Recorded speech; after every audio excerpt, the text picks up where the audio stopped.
personally, I have no room in my heart for hatred, and frankly, I have no time for intolerance.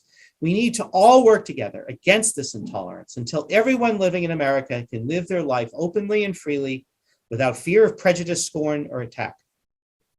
I believe that the lessons of recent history indicate that our mission as doctors and other medical nurses and other medical professionals needs to include a proactive rather than merely a passive rejection of this intolerance.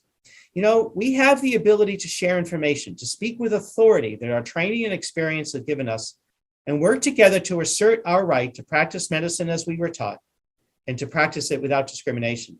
So I encourage all of you to think of yourselves as ambassadors to your communities, ambassadors for science, ambassadors for compassion, and ambassadors for care.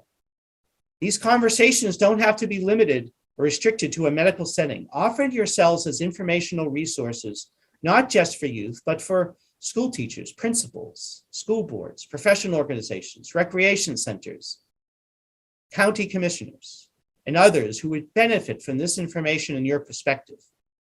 Please proactively seek opportunities to speak about what you know. Our task is to educate the public in as many forums as possible.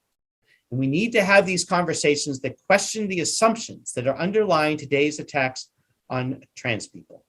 Pushing back the veil of ignorance demands this extra effort, and this is the challenge before our profession. For almost 40 years now, I have considered it an honor to be a doctor. I believe in our role as healers. I believe in our role as truth tellers.